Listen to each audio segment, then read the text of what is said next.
લોકસભાની ચૂંટણીની તારીખો જાહેર થવાની ઘડીઓ ગણાઈ રહી છે ત્યારે કેન્દ્રીય ગૃહમંત્રી અને ગાંધીનગર લોકસભાના ઉમેદવાર અમિત શાહે ચૂંટણી પ્રચાર શરૂ કરી દીધો છે।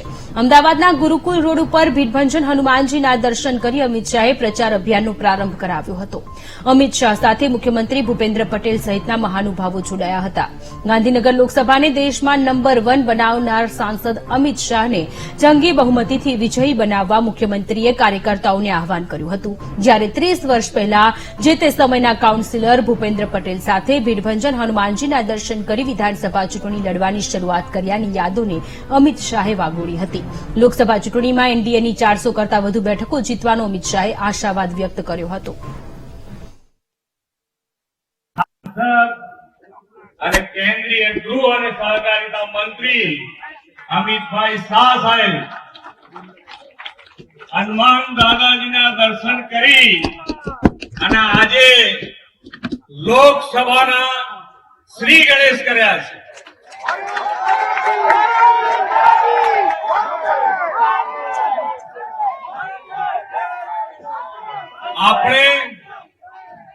આપણે સૌએ આજે હનુમાન દાદા પાસે પણ આપણે સૌએ પણ એવી તાકાત માંગવાની છે કે આપણા સાંસદશ્રીએ જે રીતે ગાંધીનગર લોકસભા આખા દેશમાં સૌથી નંબર 1 પોઝિશન ઉપર લાયા છે એ જ રીતનો વિજય એમને આપણે બધા સાથે મળીને અપાઈશું અને એ જ રીતે આપણે બધા આજથી કામે લાગીશું।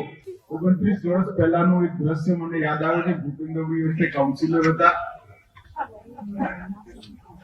અને હું પહેલી વાર ધારાસભાની ચૂંટણી લડવા હતો અને આજ હનુમાનજીના મંદિરના દર્શન કરી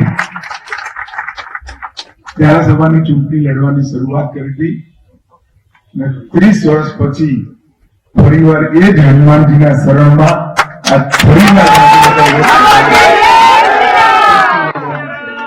આજે ગાંધીનગર લોકસભાના સૌ કાર્યકર્તાઓ અહીંયા એકઠા થાય છે ત્યારે આપણે સૌ ભારતીય જનતા પાર્ટીના કાર્યકર્તાઓ માટે લોકસભાની ચૂંટણી એ કેવળ સંસદ સભ્ય ચૂંટવા માટેની ચૂંટણી નથી હોતી, ભાજપને વિજયી કરાવ।